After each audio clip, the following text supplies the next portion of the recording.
बिस्मिल्लाहिर्रहमानिर्रहीम। आज का मौजू है लिंकर्स क्लब का कायम करना। 20 साल पहले इस आइडिया को पर मैंने काम किया और एक क्लब का, इंसानी राब्ते के क्लब का मैंने काम लेकर आया, जिसके लिए मैंने बहुत कोशिश करी हैं और अभी तक कर रहा हूँ। बहरहाल ये आइडिया किस तरह से मेरे ध्यान में आया, इस आइडिया को मैं एक बहुत ही ज़रूरी आंसर जो है ना, वो 2 फिल्में थीं जो मैंने अपनी ज़िंदगी में देखी और मैंने उसको बहुत ही ज़्यादा अहमियत दी है। वो है एक 1957 में एक फिल्म नया दौर और 2000 में मैट्रिक्स, एक फिल्म जिसने इस दुनिया के चाल चलन के मुतालिक और इसका मुस्तकबिल के बारे में, माजी और मुस्तकबिल सब के बारे में अच्छी तरह से आगाह करती है। ये फिल्म दोनों के थ्रू मुख्तसर करके मैं यहाँ पर दे रहा हूँ और आप इसको देखें और उसके से ज़रा सबक लेने की कोशिश करें, यही कहूँगा।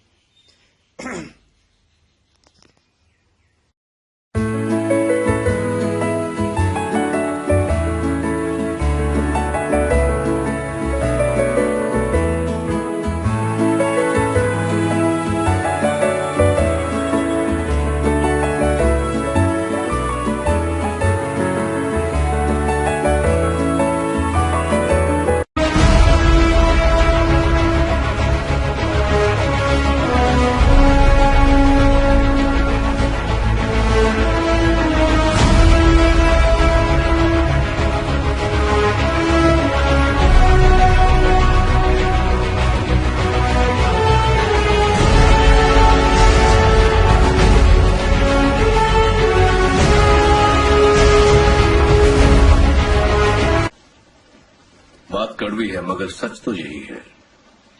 अच्छा, तुम तकदीर पे भरोसा करते हो नहीं हो? नहीं। क्यों नहीं करते? क्योंकि मैं अपनी जिंदगी खुद अपने ही हाथों से बनाना चाहता हूँ। देखो, मैं तुम्हें बताता हूँ क्या चाहिए तुम्हें। मुझे पता है तुम यहां क्यों आए हो। वो इसलिए कि तुम कुछ जानते हो, मगर जो तुम जानते हो वो समझा नहीं सकते। तुम जिंदगी भर यही सोचते आए हो कि दुनिया में कुछ तो गड़बड़ है, लेकिन तुम्हें पता नहीं वो गड़बड़ क्या है। और इसी एक बात ने हर वक्त तुम्हें परेशान कर रखा है। यही वजह तुम्हें खींच लाई है मेरे पास। तुम समझे मैं किसके बारे में बात कर रहा हूं? मायाजाल। तुम जानना चाहोगे मायाजाल किसे कहते हैं? ये मायाजाल सब जगह है, हमारे चारों तरफ है। इस वक्त इस कमरे के अंदर भी मौजूद है। तुम इसे खिड़की के बाहर देख सकते हो या फिर अपने टीवी सेट पर इसे महसूस कर सकते हो, दिन हो या रात। जिंदगी की हर एक राहें मायाजाल से जुड़ी हुई हैं। ये वो दुनिया है जिसके पर्दे की आड़ में तुमसे सच्चाई छिपाई जा रही है। कैसी सच्चाई? यही कि तुम एक गुलाम होनी हो। सभी की तरह तुम एक कैद में पैदा हुए हो, एक बंधन में बंधे हो जिसे ना तुम देख सकते हो ना छू सकते हो, जिसमें तुम्हारा शरीर और मन दोनों बंद हैं।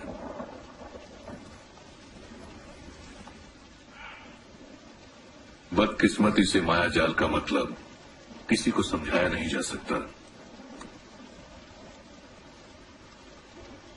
इसे तुम्हें अपनी आंखों से परखना पड़ेगा। ये प्रोग्राम ही हमारा दुश्मन है, पर इसके अंदर जाने के बाद आसपास देखो तो क्या दिखता है? व्यापारी, शिक्षक, वकील, डॉक्टर्स, और इन्हीं लोगों के दिमाग को हम बचाने की कोशिश कर रहे हैं। पर जब तक हम कामयाब नहीं होते ये लोग इसी मायाजाल में बंधे रहेंगे। इसका मतलब ये हमारे दुश्मन होंगे। तुम्हें ये समझना चाहिए कि इनमें से ज्यादातर लोग सच का सामना करने के लिए तैयार नहीं हैं। इस प्रोग्राम पर उनका अंधविश्वास है। वो इतनी बुरी तरह से फंस गए हैं कि इसे बचाने के लिए हमसे लड़ भी सकते हैं। तुम मेरी बात सुन रहे हो ना, नहीं हो? या लाल ड्रेस वाली लड़की को देख रहे हो? नहीं, मैं वो दोबारा देखो। रुक जाओ टाइम।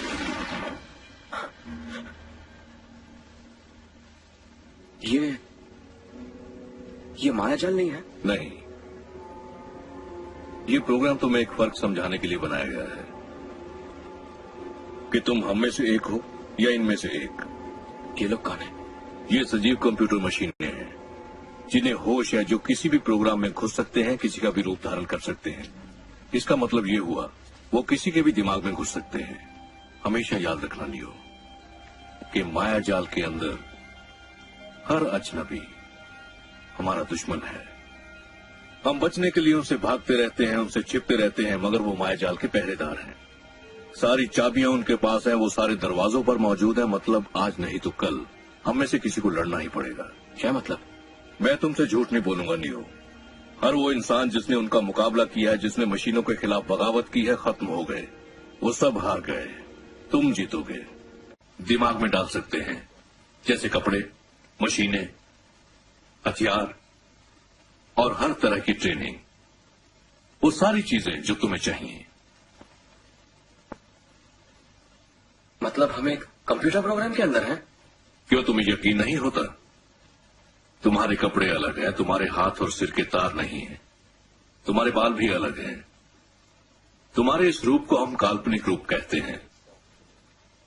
ये तुम्हारे दिमाग का बनाया हुआ तुम्हारा ही प्रतिबिंब है। ये वास्तविक नहीं है? वास्तविकता क्या है? वास्तविकता की परिभाषा क्या है? वास्तविकता वो है जिसे तुम महसूस कर सकते हो, जिसे देख सकते हो, सूंघ सकते हो। हर वो संकेत जिसे दिमाग समझ सकता है, वही वास्तविकता है।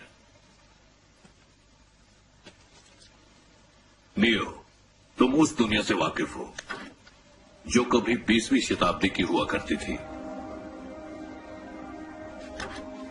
और अब वही दुनिया एक काल्पनिक दुनिया में परिवर्तित हो चुकी है, जिसे हमने मायाजाल का नाम दिया। तुम एक सपनों की दुनिया में जी रहे थे नियो, लेकिन आज की दुनिया का नजारा ये है।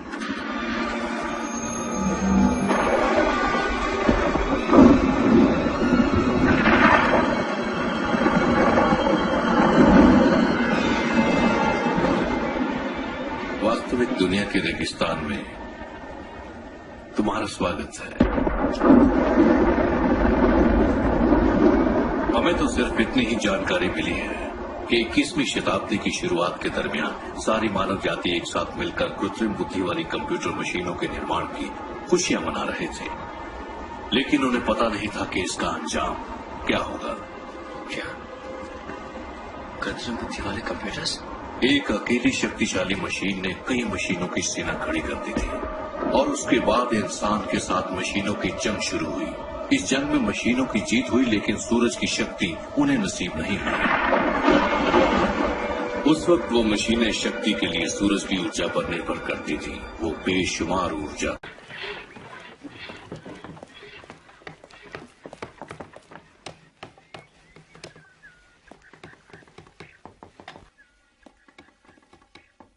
आपकी ग्रह तो कहती हैं आज आपको सारे दिन हंसते रहना चाहिए। फिर किस सोच में पड़ गए सरकार? हमारे जंगल में शीशम के दरख्त बहुत हैं। अरे क्या शीशम के, गन्ने वन्ने के होते तो गुड़ बनता। इन जंगलों से सोना कमाया जा सकता है। सोना? हाँ हाँ, आप कहते हैं तो ठीक ही होगा। वैसे आप कहें तो जंगल की कुंडली बना के देख लूं। मैं कुंडली ही देख कर आ रहा हूँ महाराज। अगर काम तरीके से हो तो बहुत पैसा कमाया जा सकता है, लेकिन जितनी जल्दी काम मशीन से हो सकता है, आदमी से नहीं हो सकता।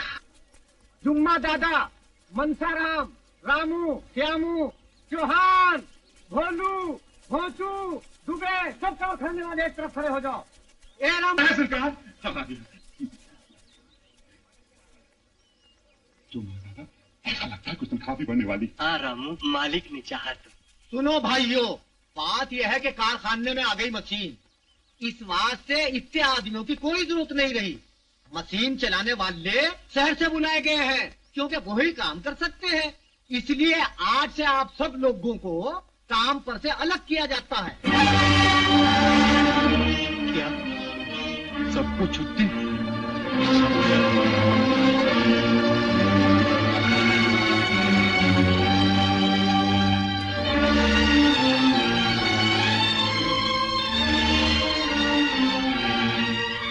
का काम खत्म दादा।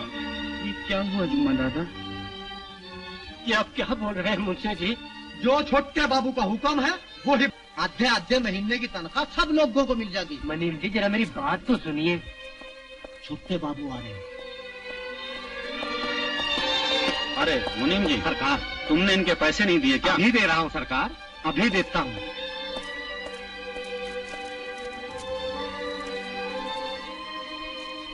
छोटे बाबू, छोटे बाबू, मैं सबकी तरफ से फरियाद चाहता हूँ। तुम क्या कहना चाहते हो मैं अच्छी तरह समझता हूँ।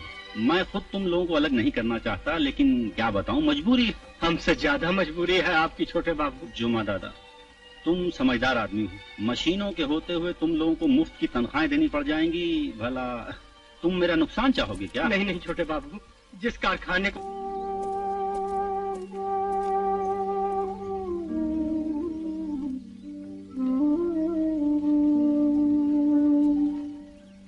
क्या बात हुई जुम्मा दादा? बात ये भी मनसा रहम कि मशीन ने हम सबके हाथ काट डाले। ये गांव बर्बाद होकर रहेगा शंकर, याद रखो। जिन मशीनों को आज तुम ठुकरा रहे हो, उन्हीं मशीनों का एक रेला उठेगा और तुम सब कुचल के रख दिए जाओगे।